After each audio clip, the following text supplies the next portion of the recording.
Bismillahirrahmanirrahim. Assalamualaikum warahmatullahi wabarakatuh. Saya Rifki Asrofi, NIM 2018 0610 029,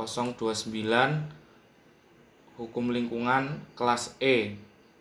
Di sini saya akan mempresentasikan tentang artikel yang saya muat yang berjudul Penegakan Hukum Terhadap Perusahaan Pelanggar AMDAL pasca terbitnya Undang-Undang Nomor 11 Tahun 2020 tentang Cipta Kerja. Latar belakang saya mengambil artikel ini yaitu adalah lingkungan hidup sebagai anugerah yang Maha Esa kepada rakyat dan bangsa Indonesia merupakan karunia dan rahmatnya yang wajib dilestarikan dan dikembangkan kemampuannya agar dapat tetap menjadi sumber dan penunjang bagi rakyat dan bangsa Indonesia serta makhluk hidup lainnya demi kelangsungan dan peningkatan kualitas hidup itu sendiri. Undang-Undang Dasar 1945 sebagai landasan konstitusional mewajibkan agar sumber daya alam dipergunakan untuk sebesar-besar kemakmuran rakyat. Kemakmuran rakyat tersebut haruslah dapat dinikmati generasi masa kini dan generasi masa depan secara berkelanjutan. Tanggung jawab pengelolaan lingkungan ada pada pemerintah yang membawa konsekuensi terhadap kelembagaan dan kewenangan bagi pemerintah untuk melakukan pengelolaan lingkungan menjadi bagian dari hukum administrasi.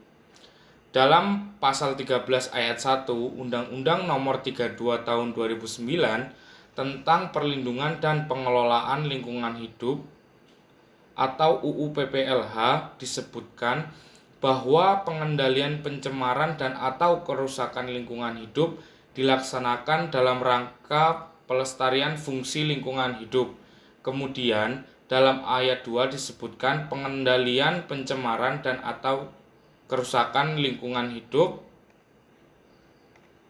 Rumusan masalah. Yang pertama, bagaimana pengaturan terhadap izin AMDAL sebelum disahkannya Undang-Undang Nomor 11 Tahun 2020 tentang Cipta Kerja. 2. Bagaimana penegakan hukum bagi perusahaan yang melanggar AMDAL pasca disahkannya Undang-Undang Nomor 1 Tahun 2020 tentang Cipta Kerja. Dalam konteks perizinan kegiatan usaha, AMDAL akan menjadi tolak ukur yang menjadi dasar secara spesifik terkait tindak lanjut perizinan usaha tersebut, maka AMDAL tiap-tiap jenis kegiatan usaha akan memiliki analisa yang berbeda-beda pula.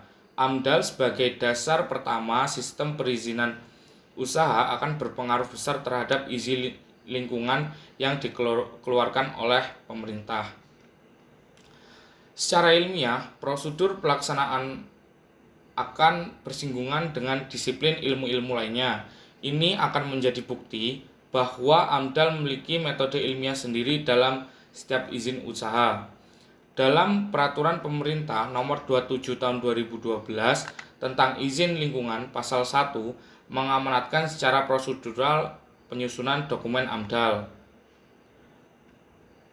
Proses penyusunan AMDAL menurut PP Nomor 27 Tahun 2012 menguraikan bahwa dalam penyusunannya melalui tahapan sebagai berikut. Yang pertama, AMDAL dapat disusun sendiri oleh pemrakarsa atau meminta bantuan pihak lain. Yang kedua, pihak lain yang membantu pemrakarsa dapat bersifat perorangan atau lembaga penyedia jasa penyusun AMDAL. 3. Pemrakarsa dalam menyusun dokumen AMDAL sebagaimana dimaksud dalam pasal 8 mengikut sertakan masyarakat yang terkena dampak, pemerhati lingkungan hidup dan atau yang terpengaruh atas segala bentuk keputusan dalam proses AMDAL.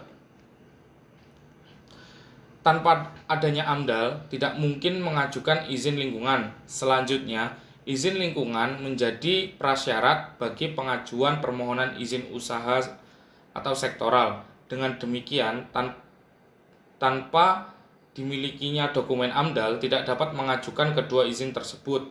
Instrumen penegakan hukum administrasi meliputi pengawasan dan penegakan sanksi.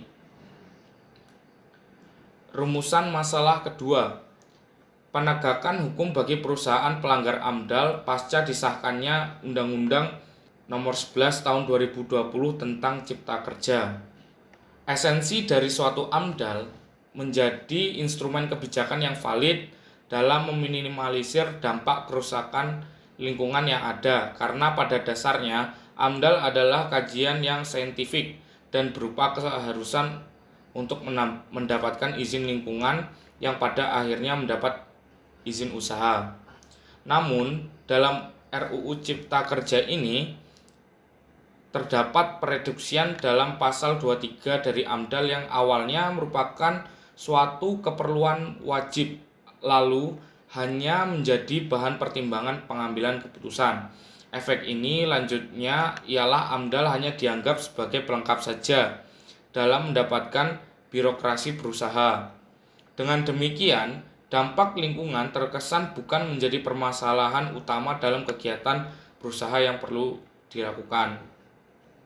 AMDAL merupakan salah satu alat pembangunan berkelanjutan sebagai sarana pengambilan keputusan di tingkat proyek. Seharusnya AMDAL sebagai salah satu motor pembangunan, namun memang jika salah, langkah proses AMDAL bisa jadi beban. Pengenaan sanksi pada perusahaan yang awalnya sanksi pidana dengan sifat primum remedium menjadi sanksi administratif berupa denda yang apabila tidak dilaksanakan akan dikenai sanksi pidana berupa hukuman penjara. Hal-hal seperti inilah yang patut dikritisi bersama dalam pembuatan kajian ini. Salah satu perubahan yang signifikan terkait perubahan pendekatan AQUO adalah dihapusnya izin lingkungan.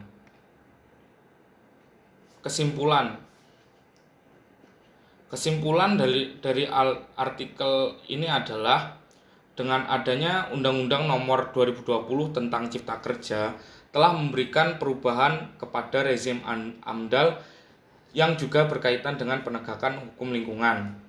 Penegakan hukum lingkungan kepidanaan bagi korporasi di dalam Undang-Undang Nomor 32 Tahun 2009 tentang perlindungan dan pengelolaan hidup dikenakan atau dipertanggungjawabkan kepada korporasi itu sendiri dan atau orang selaku pengurus dan atau pimpinan dalam melakukan tindak pidana lingkungan hidup, yang mana ancaman pidana korporasi berupa pidana pokok yaitu pidana penjara dan pidana denda untuk pengurus yang mewakili badan usaha dan atau pemimpin tindak pidana lingkungan hidup.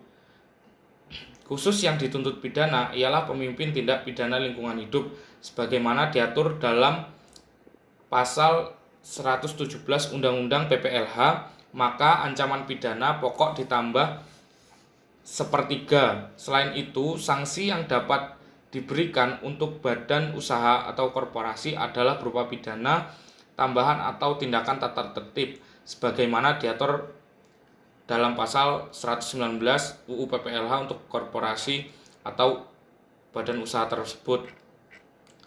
Demikian yang dapat saya sampaikan terkait dengan artikel. Terima kasih. Wassalamualaikum warahmatullahi wabarakatuh.